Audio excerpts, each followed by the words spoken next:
Hey, it's Karin. Welcome to this episode of A Touch of Genius, your place to get curious about your personal ingenuity and develop your potential. Together, we're going to discover how to break down and break through limitations so we can shine brighter. We'll find out how this helps us create a better life experience wherever we are and explore its far-reaching implications. We'll also be learning more about how someone else's touch of genius impacts us. Get your notebook and cookies ready, and let's dive into this episode. Hello, geniuses. How are you feeling today? It's a beautiful sunny day where I am, and I hope that wherever you are, you at least have the sun shining inside of you. This is not just a nice metaphor to say that I hope you're feeling good. It's also my opening to speak about this week's topic. Energy is everywhere. It's inside of you, around you, and in everything else that you see. Some days you might feel like you're sunshine. Other days you might feel like you're rain. It's all a part of the flow of life. Energy transmits through books, movies, songs, and anything you watch or listen to. Energy heals or can hinder, depending on its frequency. In part 1 of this mini-series on energy, we looked at it from a very simple atomic level and then expanded from there. We could have gone deeper and wider, but I'd rather do that through my upcoming interviews with other people who can provide a more specialized focus. I'm not a scientist, but I love this sort of stuff. Today we're going to look at how frequency and vibration affect us, and how these work in our favor or against our personal development, talents, and conscious evolution. Whether you come at energy from a scientific point of view or from a spiritual point of view, it all comes down to the same thing: frequency and vibration. Science is catching up with what many people have known and professed for millennia from a more spiritual perspective, or even what nature has been showing us all along, that we are part of some greater energy that unites us, and that through its different frequencies shapes us and our reality. Now, how do we tap into that energy for our highest potential? How do we experience the best of it and ourselves, knowing that there are also dense energies that can slow us down or even attack us? First, let's get clear on what frequency and vibration are. These are two related concepts that are often used in the context of waves, such as sound waves, electromagnetic waves, and mechanical vibrations. Vibration refers to the oscillatory motion of an object around a stable reference point, oscillatory being up and down or back and forth. It's a mechanical phenomenon that can be seen in various forms, such as the movement of a drill, the movement of a guitar string when it's plucked, or the swing of a pendulum. Frequency refers to the rate at which these oscillations occur. Frequency is a measure of the number of vibrations or cycles in a given unit of time, and it's a key parameter that characterizes wave properties. Frequency is a fundamental property of waves and vibrations, and is directly related to the energy and pitch of sound waves, the color of light waves, and other types of waves. It's usually measured in hertz, Hz for short, where 1 hertz is equal to 1 cycle per second. As an example, if a guitar string vibrates back and forth 432 times in 1 second, its frequency is 432 hertz. Resonant frequency is the specific frequency of a particular object or atom. In our first episode of this mini-series, we talked about atoms. Once you have an atom's resonance, you can amplify its waves, making it so big that eventually it will break or destroy that object. This shows how powerful sound and vibrations can be. As an example, with the help of resonance frequency, you can make a concrete bridge collapse in just a few minutes. Scientists also found that using a mixture of specific frequencies known as oscillating pulsed electric field technology, they were able to destroy an average of 25 to 40% of leukemia cells, going as high as 60% in some cases. Link in show notes and more about this later in the episode. Everything comes down to frequency and vibration. Now, just as a frequency can be generated to destroy something, it can also be used to unify something. According to some yogic and spiritual beliefs taken from the ancient Vedas, we live in a vibrational universe. We are also vibrational beings whose cells, tissues, and organs all pulsate at a particular frequency. Our brains pulsate with electromagnetic energy, affected by our thoughts, emotions, and overall state of well-being. Together, these pulses make up a living body and a composite of frequencies. It's as though we are our own symphony orchestra. Any disease, negative behavior patterns, or depression are considered to be symptoms of our body and mind being out of tune. Our emotional body is also designed to emit vibrations, and these are picked up and reflected back to us in a concrete reality. There's a link in the show notes to a resource I found that lists each organ's frequencies and tones. If you have more information about this, please send it over. When we refer to a person, place, or thing as having a positive or negative vibe, we're talking about their energetic transmission. When it comes to your personal frequency and vibration, here's a simple way to understand either one. Your vibration is like your signature. It's specific to you no matter what. Meanwhile, your frequency might change to high or low based on your attitude or your emotional state at any given moment, which can slowly change your vibration over time, for better or for worse. This is why we often find that when we focus on our personal development or tune into our talents and abilities and personal vision for our life, we find that we outgrow other people. What is really happening is that by modifying our frequency and vibration, we no longer resonate with those other people or circumstances, so we feel out of tune with them. This happens often in families, friendships, relationships, careers, and living environments. You feel the best energy when you're in love or when you're with someone with whom you feel at ease. When we say, "I love your energy" to a person like that, what's really going on is that we're recognizing a vibrational resonance that we appreciate and enjoy. You'll also notice that you stay away from people that give you a so-called negative vibe, right? You may not always understand what or why you feel that way about them, but you sense a different energy that does not resonate with yours, and your intuition tells you to steer clear of that person. We may often feel an energetic dissonance within ourselves. We want to make a particular change in our lives, but in order to develop any discipline around a skill or talent or change of any sort, we need to shift our energetic resonance to match. Like attracts like is another phrase you probably heard many times at school, right? But did you ever realize that this plays a fundamental role in your whole life experience? Like-minded people attract like-minded people. Like-hearted people attract like-hearted people. All of this plays out into our relationships, our living situations, and our work. Why? Because of the frequency and the core vibrations we're emitting. Whenever a person comes to you and complains that things are never working out for them, and a whole series of other negative stuff that just keeps happening to them, do you ever stop to wonder how their energy may be attracting those circumstances? Now, I'm not saying any of this for anyone to feel bad about themselves, as this is merely a point of inflection if it's been happening in your life or in the life of somebody you know. When you get clear on what your output is, you can clean it up if you're not happy with your results. An angry person will emit anger, and that energy will inevitably call out to other people who resonate at that frequency, creating opportunities for them to engage together, whether they like it or not. It's pure physics. Remember, we are electrical beings, and based on what we emit is what we attract back into our experience. So if you want to change your outcomes, you're going to have to do some energetic cleanup work. This will also engage your thoughts that fuel your emotions, and your emotions are simply energy in motion. Remember that. Energy in motion. So if the energy that you're receiving is not to your liking, check in first with the energy that you are emitting because it impacts everything. This doesn't mean that if you're able to only emit more positive emotions, you will never encounter negative emotions from anybody else. But what it can do is help you limit and protect yourself from those negative energetic emissions of other people. Once you master this within yourself, then you can move through life with more ease and compassion towards those who are stuck in negative energy loops.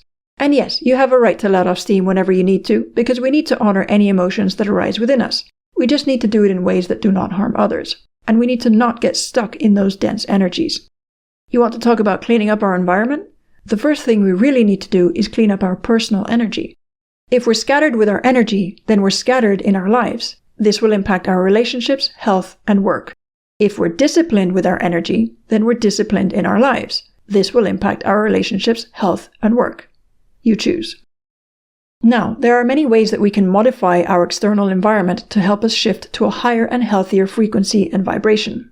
We're all familiar with the healing sounds of nature and certain types of music, or even somebody's soothing voice. We're also familiar with the destructive force of a sonic boom, or other sound frequencies that can literally shatter glass or drive somebody insane. I've noticed many people who tend towards a more dense or negative vibration can't actually stand silence, or healing frequencies like calming meditation music. Why? Because the frequency is so discordant to them. They're vibrating at such a frequency that is in direct opposition to those more positive and soothing sounds that it bothers them. They're so wrapped up in that dense vibration that they can't handle something nicer. Have you ever noticed that with someone you know? Or perhaps you've noticed it in yourself? This leads us to Cymatics. Cymatics explores how sound waves interact with different materials to create geometric patterns and shapes. Simply put, it makes sound vibrations visible. And as a result, we can see that each frequency of vibration has its own visible pattern. The basic principle of cymatics is that when sound waves pass through a medium, such as water, sand, or a metal plate, they create distinct patterns that can be seen and studied. These patterns are formed due to the vibrations caused by the sound waves, which cause the medium to move in specific ways. Harmonious sounds will create harmonious geometrical shapes. Non-harmonious sounds will scatter everything. Think of how this sort of occurrence impacts your emotional state, brain, and body at a cellular level. If you're familiar with the work of Dr. Masaru Emoto's water experiments, then you know what I'm talking about. Dr. Masaru Emoto conducted a series of experiments exploring the effects of human consciousness on water. His most well-known experiments involved exposing water to different words, thoughts, and emotions, and then observing these changes in the water's molecular structure. One of the most striking findings of these experiments was that positive intentions, such as words of love and gratitude, had a transformative effect on water crystals. These crystals were not only clear, but they also showed a remarkable increase in size compared to those formed when water was exposed to negative words and influences. If this is the impact on water, then imagine what the impact is on a human being, child or adult. Words have power because they carry frequency. Let's take it a step further. When we explore the relationship between sound and color, we discover something else. If you amplify the frequency of a particular note or sound, you will actually see the color frequency that it emits, which is why we can speak about sounds as having colors. Now extrapolate that into color and sound therapy, and you might gain a different perspective on things like cathedrals and other temples. Speaking of sound, take bells for example. We find them in churches and temples around the world, right?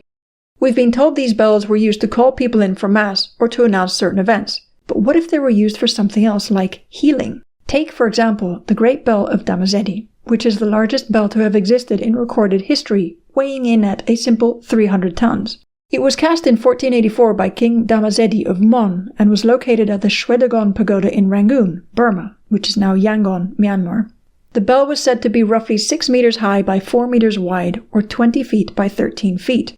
This is about half the diameter of a typical giant redwood tree that you'll find in Oregon or California. Now, 300 tons is 300,000 kilograms, or 661,000 and a little bit pounds. Try to lift that thing with your pinky. How are they able to make such a large bell? 6 meters is the equivalent of 3 tall basketball players standing on each other's shoulders. The width would be about 2 of them stretched out on the ground. What kind of sound or frequency would that sort of bell have emitted? Supposedly this one in particular emitted a very off-putting sound because it was defective. However, all the other bells that have been created around the world also emit different tones and frequencies. What were they really built for back then, if they were so big? On a technical side, I'm curious to know how that bell was made and moved anywhere back in 1484, when the tools and technology we're told people had at the time were very different to what we have now.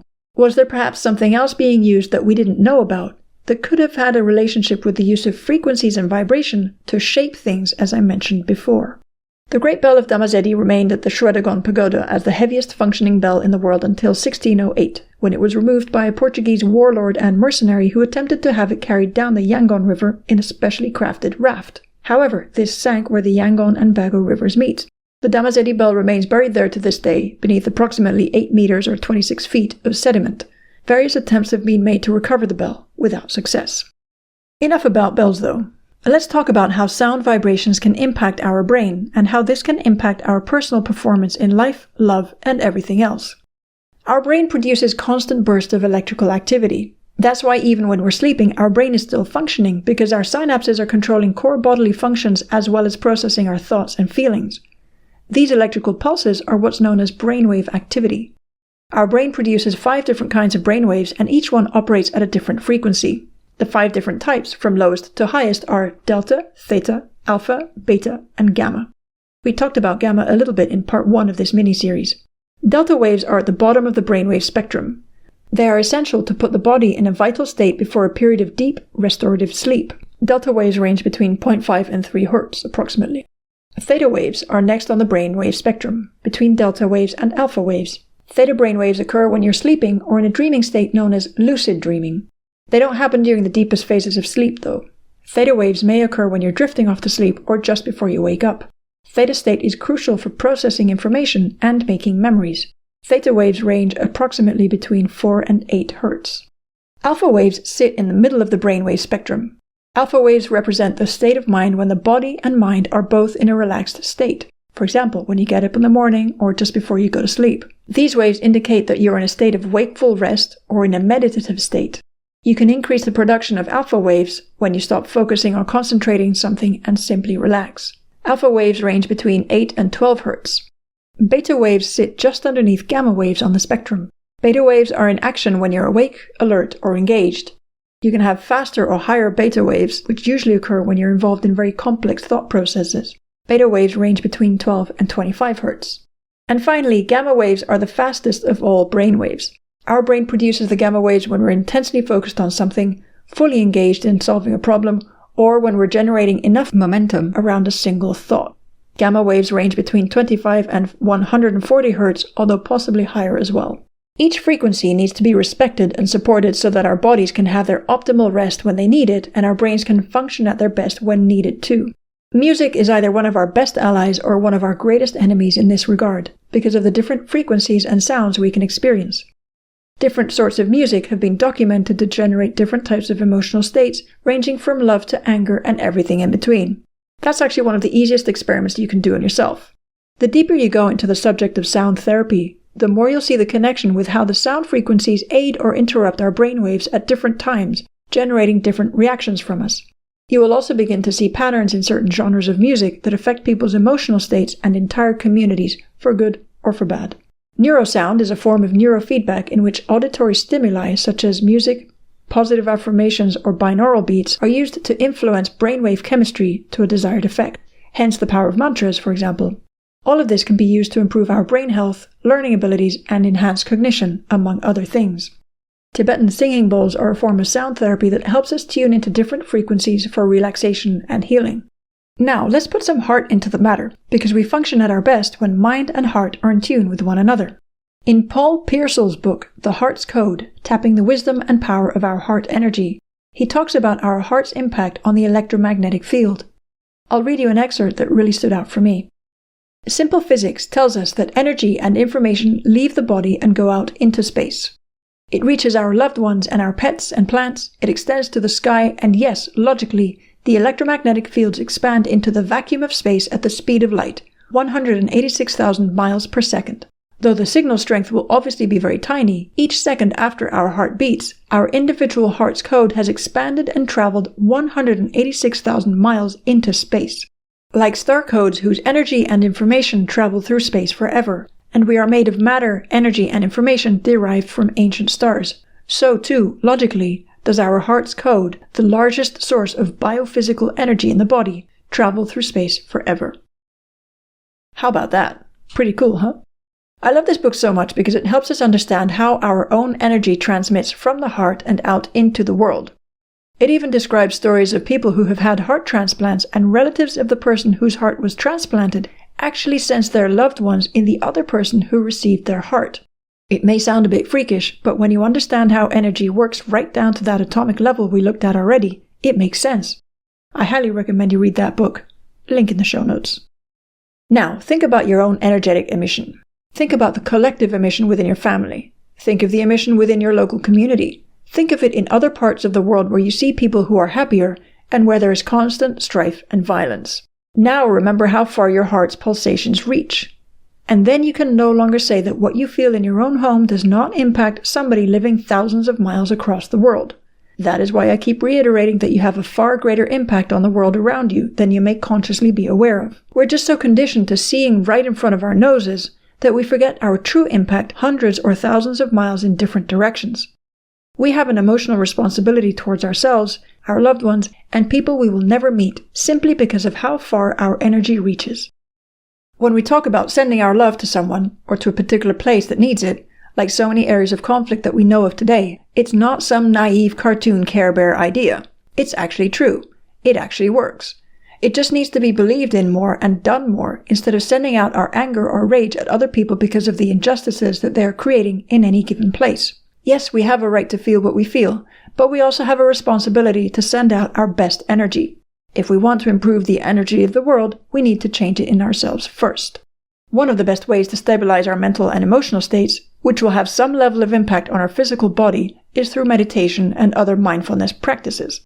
Speaking of meditation, Our genius this week is Maharishi Mahesh Yogi, who is a Hindu religious leader who introduced the practice of transcendental meditation to the West.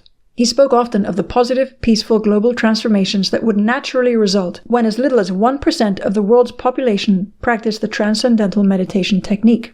Transcendental meditation, or TM, is a type of meditation in which a person mentally recites a special mantra, which is a sacred sound or phrase. By concentrating on the repetition of the mantra, the person decreases mental activity, and as a result, they are able to reach a higher state of consciousness. This relates back to the brainwave activity I just mentioned. The principles of transcendental meditation are discussed in Maharishi's books, The Science of Being and Art of Living, and Meditations of Maharishi Mahesh Yogi. In the 1970s, the results of the first scientific research based on their group meditations were announced, which found a statistically significant reduction in crime rates in 12 American cities when the threshold of 1% of each city's population practicing the TM technique was reached. This has since been applied to other areas of conflict around the world, with powerful results to help reduce crime and conflict. Super radiance, also known as the Maharishi effect, is the positive effect radiated to the rest of society by a group of specially trained meditators. When performed in a group, this meditation not only generates highly coherent brainwaves for each meditator, but also radiates this powerful brainwave effect to the surrounding non-meditating population as well. Links to more results and information about this in the show notes as well. So how about if we send meditators to areas of conflict instead of weapons? We also have something called the butterfly effect, which feeds into this whole idea of how an individual affects the collective. The butterfly effect is based on the idea that small changes in initial conditions can lead to drastically different outcomes. The term was coined by American meteorologist Edward Lorenz in the 1960s, when he discovered that even tiny errors in the initial conditions of a weather model could result in dramatically different outcomes. The butterfly effect is often illustrated with the metaphor of a butterfly flapping its wings in Brazil, which could potentially cause a tornado in Texas. This allegory suggests that the flapping of the butterfly's wings creates a ripple effect, influencing the atmosphere in a way that ultimately leads to the formation of a tornado. The idea is that the butterfly's wings are a small, insignificant event that has a profound impact on the larger system. So, besides meditation to affect a calming state of mind in people in a given area, we also need to look at how the rest of our energetic spectrum can affect our surrounding environment. If you have ever attended a sports game or large-scale concert, you'll know what I mean by that electric feeling that you get as the experience unfolds. That's because we are electrical beings. That electric feeling is what happens when you put thousands of electrical bodies, literally humans, into a closed area. The energy transmission is pretty powerful because everyone is emitting their frequencies based on the emotions they get from the music, and this energy in motion creates a ripple effect. Put it into what you might call a closed circuit, like a stadium, and you've got some impressive energy happening right there. It also works in reverse. If the majority of the people attending a game then turn to anger or frustration because maybe their team is losing, the anger creates a different ripple effect and can further affect the team's performance because they will pick up the public's energy too, not just their own. I remember when Spain won their second Euro Cup final in 2012, I decided to do an experiment on myself and literally tune into the highest energy possible so that my personal contribution to the collective could be at its optimal to support the team, even though I was hundreds of kilometers away. So I made myself a playlist of my favorite Spanish songs and listened to them every day, because I love music. Every game we won, I listened a bit more. I kept my happy on as much as possible. Now, the more you spin something, the faster it spins because it gains momentum, right? So with each game that the team won, the rest of the country also spun itself into a higher frequency, which created a greater collective contribution to the final win. This is why if you're tuned into energy, you can always tell when the energy of a crowd shifts in a room or in a stadium, or even in a country, and how this may actually impact a particular outcome. Everybody plays their part, whether they're conscious of it or not. My mission today is to help you consider the effects of your energy on your personal outcomes as well as the people and situations in your life. Thinking about how our brain and other organs function at different frequencies and how our heart emits its own frequency which reaches far beyond our physical bodies, then doesn't it make sense that each one of us literally impacts the energetic imprint in all these different pockets of society and geographical regions? Wouldn't this explain why some regions seem to repeat patterns of pain and destruction based on the vibrational imprint that is so deeply embedded with a particular negative frequency? How many people have visited places of death and destruction and then reported that they felt heavy in that space? It's purely based on the concentration of a particular frequency and vibration, which can also impact the emotional and mental state of a person. Everything comes down to energy. That's why it's so important to be aware of our own energy, because it has an impact on the people and situations around us. We especially impact our own well-being by how we generate and channel our own energy. If we create stress within ourselves, this will impact our bodies and affect performance. If we create guilt within ourselves, it will also have an energetic impact on our health. For prolonged periods of time, any of these negative emotions will have a negative impact on our bodies. Likewise, when we tune into love, joy, kindness, and compassion within ourselves, we can quite literally heal ourselves from the inside out.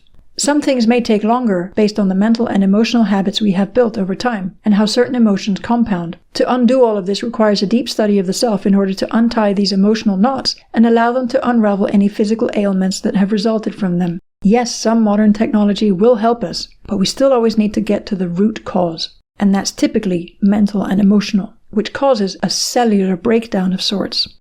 When a health professional speaks to you about having energy trapped in your body, they literally mean that somewhere your energy is blocked, and by the simple inability for it to move freely, it creates a problem in your body, whether it's an issue with a muscle, an organ, or a limb. Again, I'm not here to offer medical advice, as that is not my specialty. I'm simply sharing information for you to broaden your scope of resources by which to help you remove blockages and improve your life. It's also important to be mindful of what you're consuming, whether it's the food that you eat, the air that you breathe, or the information you're allowing into your brain. All of these things add or subtract to your overall vibration. Pun intended, we've managed to cover a decent spectrum regarding different energetic implications that affect us from the inside out and the outside in. We live in a fascinating world when we stop focusing on the chaos and look at the different ways that we can empower ourselves simply by understanding how things work and how we can affect change in our lives. Your genius little exercise for this week is simply to observe yourself more in the coming days. Notice how you really feel and what thoughts lead you there. What kind of results do you experience every day? Write these down on a daily basis and reflect back on them in a week. Then send me a message to tell me how you're doing. I love hearing from you. Until the next episode, please take good care of yourself. As we wrap up today's show, I want to thank you for listening to this podcast. It means a lot to me. You see, whenever we create something, we always take a leap of faith into the unknown, and we don't always know how it'll work out. That's part of what this podcast is about, encouraging all of us to take leaps of faith on our ideas, dreams, and creations, and having a safe space to explore them, to build the strength to get back up when we fall, and to celebrate when we fly high. I'd love to know what your big takeaway is from this episode. Tell me what you're working through and what you'd like to know more about. Also, is there someone you'd like me to interview on the topic of genius? Let me know. Email me at hello@karinpinter.com or message me on my socials. In the meantime, take care of your genius self.